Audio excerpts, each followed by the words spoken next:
Alors moi, je ne suis pas un passeur d'âme, hein, qu'on s'entende bien. Moi, je suis un nettoyeur. Mais après, je discute, j'explique. Comme c'est encore comme quelque chose de relativement tabou, la mort, dès que vous parlez d'entité, parce qu'il faut dire le mot d'entité, on vous prend pour un dingue tout de suite.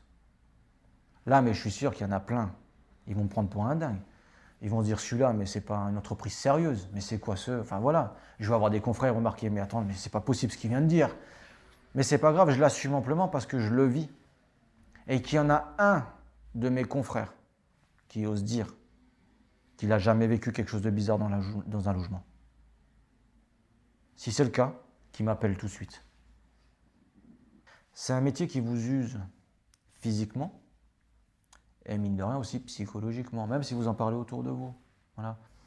Donc je ne pense pas que je ferai ça jusqu'à 60 ans, je vous le dis honnêtement, hein. Sur le moment, vous croyez que ça n'a pas d'impact. Mais dans le futur, ça aura un impact parce que toutes les images que votre cerveau y voit, quoi qu'il arrive, c'est enregistré. Et il y a un moment donné, il va ressortir un dossier et il vous le met en plein visage. Voilà. Tout ce que l'on voit, quoi qu'il arrive un jour, ça a un impact sur nous. Regardez, avant, on parlait d'un suicide que j'ai fait. J'en suis encore impacté aujourd'hui.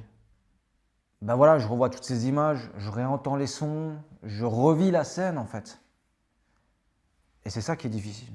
Voyez, c'est comme un deuil, c'est pareil, on ne fait jamais le deuil d'une personne. Moi, quand j'entends dire ouais, vous allez faire votre deuil, c'est bon, non, non. Mais non, on ne fait pas le deuil. On apprend à vivre avec la perte de ce proche.